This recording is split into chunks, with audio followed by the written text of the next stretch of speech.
नमस्कार. Whimsical पीयूच्या whimsical लाईफमध्ये पुन्हा एकदा तुमचं सगळ्यांचं मनपूर्वक स्वागत.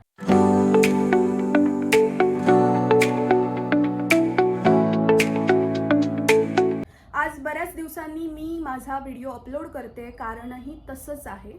आज जागतिक लेवलचा एक महत्त्वाचा दिवस आहे, पण कुणीच कुणाला आज विश करणार नाही आहे. माझ्या कॉन्टॅक्ट लिस्टमध्ये साधारण 1400 नंबर आहेत, त्यातले 800-900 तरी सरासरी व्हॉट्सॲपला असतील, पण त्यातले हाताच्या बोटावर मोजण्या इतक्याच लोकांनी स्वतःच्या स्टेटसला याबद्दल लिहिलेलं आहे. कारण विषयच तसा आहे, दिवसच तसा आहे की ज्याविषयी उघडपणे कुणीही बोलत नाही.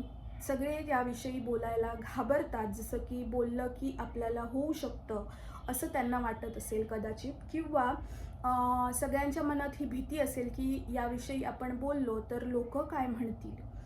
अशा अनेक अंधश्रद्धा, अनेक गैरसमजुती, अनेक टॅबू ज्या विषयाबद्दल आहे, असा आजचा दिवस आहे, तो म्हणजे जागतिक मानसिक आरोग्य दिन. मला हा व्हिडिओ करावासा वाटला कारण त्याला अनेक कारणं आहेत. माझ्या दृष्टीने खूप महत्त्वाची गोष्ट आहे मेंटल हेल्थ. म्हणजे जसं मी आजपर्यंत बघितलं आहे की माणूस जसं फिजिकल हेल्थला खूप जास्त महत्त्व देतो, किंवा समाज म्हणून आपण इतर खूप गोष्टींना, इतर बाकी गोष्टींना खूप महत्त्व देतो, त्याच्याकडे बारीक लक्ष ठेवून असतो. पण ज्याच्यामुळे आपलं आयुष्य नीट राहतं, किंवा जे थोडंसं जरी बिघडलं तरी आपलं आयुष्य मोठ्या प्रमाणात बिघडू शकतं, अशी मानसिक आरोग्य या गोष्टीकडे आपण मात्र खूप ठरवून दुर्लक्ष करतो असं मला वाटतं. दुर्लक्ष करतो म्हणण्यापेक्षा जाणून बुजून आपण त्याविषयी बोलायला टाळतो. मला असं वाटतं की एखाद्या कुटुंबामध्ये जी आपली सगळ्यात पहिली सेफ प्लेस असते, तिथे आपण मुलांच्या करिअरविषयी बोलतो, मुलांच्या लग्नाविषयी बोलतो, किंवा त्यांना काही बाकी शारीरिक त्रास आहेत का, अजून काय आहे का, याविषयी बोलतो. पण तेवढ्याच उघडपणे आपण मानसिक आरोग्याविषयी बोलतो का? म्हणजे काही घरात जर ते होत असेल तर खूप चांगली गोष्ट आहे, पण या गोष्टी सर्रास झाल्या पाहिजेत. मानसिक आरोग्याविषयी बोललं गेलं पाहिजे.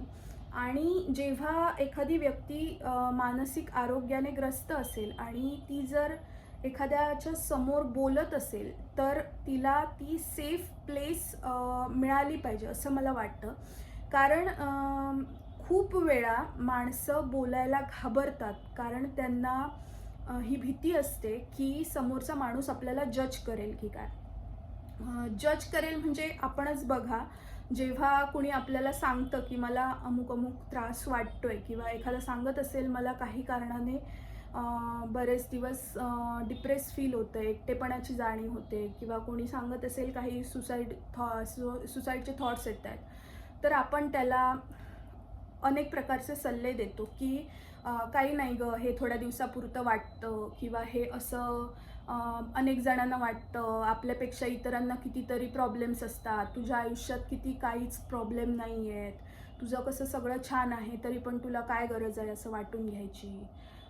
असे अनेक सल्ले त्या व्यक्तीला दिले जातात. किंवा तू कामात स्वतःला झोकून दे आणि तू या गोष्टीकडे दुर्लक्ष कर असं त्याला सांगितलं जातं. किंवा तू डॉक्टरकडे न जाता त्याला इतर गोष्टींकडे वळवलं जातं. काही वेळेला अंधश्रद्धांच्या बळी पडतात माणसं, म्हणजे बुवाबाजी किंवा पत्रिका. म्हणजे आता तो पत्रिका, ज्योतिषाचा सल्ला आणि देवाच्या गोष्टी ज्या आहेत, ह्या प्रत्येकाचा वैयक्तिक चॉईस आहे. मी त्याला गोष्टीला अपोज करत नाही आहे, पण बुवाबाजीकडे जाणं, अंधश्रद्धांच्या बाजूला वळणं, हे खूप म्हणजे ते खूपच टोकाचं पाऊल आहे. त्याच्या अलीकडे खूपच सोपी गोष्ट आहे की तज्ज्ञांचं मत घ्या. मानसिक आरोग्याशी जे जाणकार आहेत, सायकॅट्रिस्ट असतील, सायकोलॉजिस्ट असतील, थेरपिस्ट असतील, काउन्सिलर असतील, तर त्यांच्याशी बोला. आणि ही साधीशी गोष्ट तुम्हाला त्या गोष्टीतनं, त्या आजारांमधनं बाहेर पडायला मदत करू शकते. त्यामुळे मला असं वाटतं, जर एखादी व्यक्ती त्या आजारातनं जात असेल किंवा तुमच्या आजूबाजूला अशी कोणी व्यक्ती असेल, तर तुम्ही त्यांना स्वतः काहीतरी सांगायला न जाता योग्य त्या माणसापर्यंत पोहोचवा, जे त्यांना त्यातून बाहेर काढतील.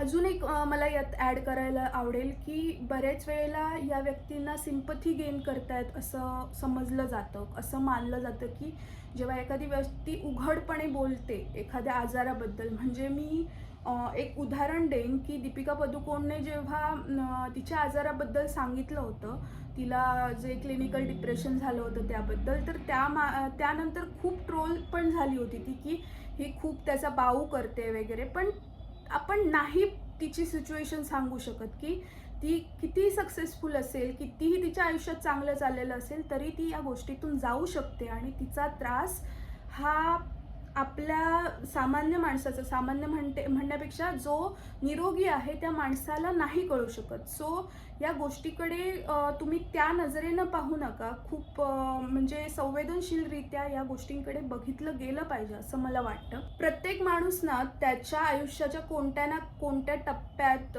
या प्रकारच्या सिच्युएशनमधून जात असतो. म्हणजे काही त्याच्या आयुष्यात कठीण गोष्टी आल्या आणि त्यामुळे तो डिप्रेस झाला आहे किंवा लो फील करतोय.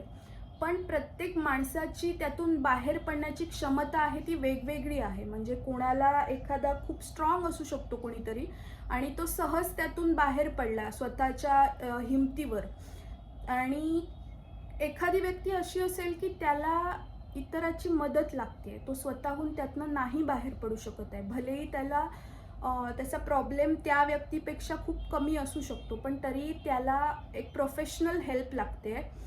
मी आर्थिक मदतीबाबतीत बोलत नाही आहे, मी मेंटल हेल्थच्या बाबतीत बोलते, की त्या व्यक्तीला त्यातून बाहेर पडण्यासाठी मदत लागते दुसऱ्याची. काही वेळेला मदत घेऊनसुद्धा ती व्यक्ती पुन्हा पुन्हा त्या गोष्टीत अडकते, असं सुद्धा होऊ शकतं. त्यामुळे जे मानसिकरित्या स्ट्रॉंग आहेत, जे यातून ऑलरेडी बाहेर पडलेले आहेत, त्यांना हिणवू नये. म्हणजे की मी बघ कसा बाहेर आलो, तुला काय होतंय, हे बऱ्याच वेळेला आपल्याकडून होऊन जातं. तर तसं न म्हणता आपण त्या व्यक्तीसाठी एक पायरी बनूया त्यातून बाहेर पडायला, किंवा सहारा बनूया, ना की एक मोठा डोंगर बनूया की जो त्याला अवघड वाटेल किंवा आपण कधीच चढू शकत नाही असं वाटेल. सो या काही गोष्टी आहेत ज्या आपण करू शकतो आपल्या आजूबाजूच्या लोकांसाठी. कारण एक तर आहे की आपल्या आजूबाजूच्या व्यक्ती, आपल्या जवळच्या व्यक्ती, त्यांचं वागणं बदललं आहे किंवा त्या कोणत्या तरी प्रॉब्लेममधून जात आहेत, हे आपल्याला कळलंच नाही असं फार क्वचित होतं. म्हणजे एखादी व्यक्ती अगदी शेवटच्या सुसाईडच्या स्टेजपर्यंत पोहोचली आणि आधी आपल्याला काहीच त्याबद्दल कळलं नाही, हे असं खूप क्वचित होतं. आपल्याला सायन्स दिसत असतात. समोरचा व्यक्ती अबोल झाला आहे, तो आता वेगळा वागायला लागला आहे, हे आपल्याला कळत असतं. पण आपण एक स्टेप पुढे जाऊन त्याच्याकडे ते बोलत नाही की तुला नक्की काय त्रास होतोय. त्याला योग्य मार्ग म्हणजे तो समजा स्वतःहून आपल्याला बोलायला आला, तर आपण त्याला असे काही सल्ले देतो चुकीचे, डॉक्टरकडे जाऊ नको, गोळ्या घेऊ नको, हां मग ते तुला जास्ती त्रास होऊ शकतो, असेही सल्ले काही जण देतात. तर तसे सल्ले न देता त्यांना योग्य त्या मार्गदर्शनाची जिथे योग्य ते मार्गदर्शन मिळेल तिथपर्यंत घेऊन जा, असं मला तुम्हाला सांगायचं आहे. मला अजून एक गोष्ट याविषयी बोलायची आहे, ती म्हणजे जेव्हा मी सोशल मीडियावर कुणाच्या तरी सुसाईडबद्दलची न्यूज वाचते, तर न राहून मी कमेंट सेक्शनमध्ये जाते. म्हणजे खूप वेळा मी टाळण्याचा प्रयत्न केला ते, पण तरी पण मी जातेच आणि माझं मानसिक आरोग्य बिघडवून घेते. कारण खूप निगेटिव्ह प्रकारे लोकं तिथे बोललेली असतात. त्या गेलेल्या व्यक्तीबद्दल खूप वाईट कमेंट्स असतात. ती भ्याड आहे व्यक्ती, खूप तिने विचार नाही केला कोणाचा आणि अनेक गोष्टी बोलल्या जातात. तर त्या चुकीचं बोलणाऱ्यांसाठी शिव्या वगैरे पण दिल्या असतात. त्या लोकांसाठी एक सांगणं आहे की तुम्हाला एक साधा कट जरी झाला हाताला तर केवढं दुखतं, पण एखादी व्यक्ती तिच्या आयुष्य संपवते तिचं, तर तिला किती हिंमत लागत असेल. म्हणजे ती आयुष्यात कुठल्या लेवलपर्यंत गेली आहे. काही लोक असं म्हणतात की त्याने सांगितलं असतं आम्हाला तर काहीतरी झालं असतं, पण त्याने प्रयत्न केलेले असून तो त्या लेवलला पोहोचलेला असू शकतो. सो त्या म्हणजे आता मी समर्थन करते या गोष्टीचं असं नाही आहे, पण ती जी व्यक्ती आहे जी सुसाईड करते ती कोणत्या परिस्थितीत आहे हे आपल्याला कोणत्या परिस्थितीत होती हे आपण इमॅजिन पण नाही करू शकत की ती त्या टोकापर्यंत पोहोचली. हे का सांगते मी?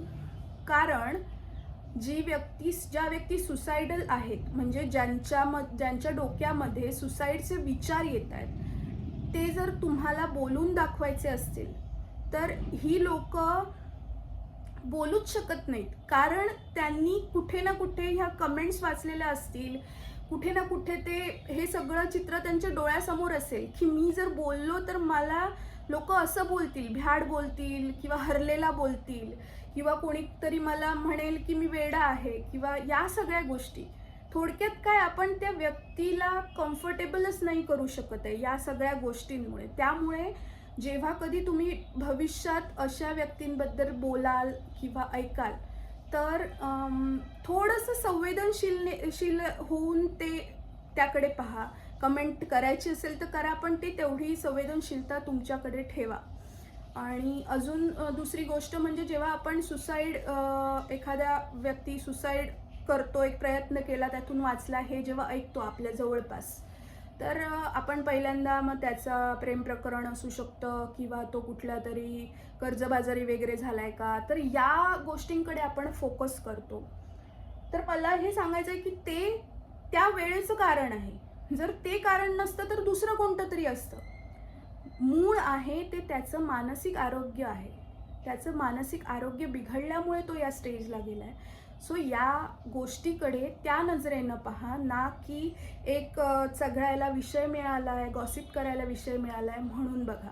ज्या व्यक्ती मानसिक आजाराने त्रस्त आहेत त्यांच्यासाठी अवेअरनेस आहेच आहे, पण मला असं वाटतं की जे मानसिकरित्या सुदृढ आहेत, जे या लोकांना एक सेफ वातावरण देऊ शकतात किंवा जे या आजारांकडे, जे या परिस्थितीकडे त्रयस्थपणे, तटस्थपणे पाहू शकतात, त्यांच्यासाठी खरं तर हा अवेअरनेस खूप जास्त गरजेचा आहे की या व्यक्तींसाठी जे मानसिक आजाराने ग्रस्त आहेत त्यांच्यासाठी एक असं सेफ वातावरण तयार करा की ते मनमोकळेपणाने आपल्याला होणारा त्रास तुमच्या समोर मांडू शकतील, कोणत्याही जजमेंटच्या भीतीशिवाय.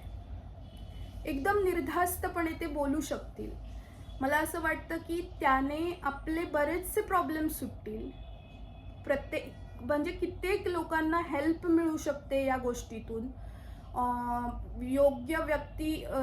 योग्य हेल्पपर्यंत त्या व्यक्ती पोहोचू शकतात. कुठे त्या माणसाच्या, आता मी तुम्हाला पहिलं म्हटलं की त्या व्यक्तीची मानसिक स्थिती कशी आहे, किती लेवलपर्यंत खराब आहे, हे आपण नाही सांगू शकत. तर तुम्ही स्वतः त्याला सल्ले न देता योग्य त्या प्रोफेशनल व्यक्तीपर्यंत त्याला पोहोचवा आणि त्याला मदत करा. म्हणजे तुम्हाला जर ती व्यक्ती तेवढ्या जवळची असेल तर तुम्ही हे करणं खरंच गरजेचं आहे. त्याने त्या व्यक्तीचं आयुष्य खरंच खूप सुरळीत होईल. मला शेवटी एवढंच सांगायचं आहे की मला असं वाटतं की जर एखाद्या माणसाला ताप आला तर तो एका नॉर्मल डॉक्टरकडे, किंवा एखादा पाय दुखतो, हाडं दुखत आहेत तर हाडाच्या डॉक्टरकडे गेला, त्या स्पेशलिस्टकडे गेला. तसंच एक मनाचा आजार आहे, कोणताही आजार असू शकतो, डिप्रेस वाटतंय, स्ट्रेस आहे, लेडीजमध्ये पोस्टपार्टम डिप्रेशन आहे किंवा कामाच्या ठिकाणचा ताण आहे, ADHD आहे, बायपोलर डिसऑर्डर आहे, असा कोणताही आजार जर एखाद्या व्यक्तीला असेल, मानसिक आजार, तर तो सायकॅट्रिस्टकडे गेलाय किंवा सायकोलॉजिस्टकडे गेलाय.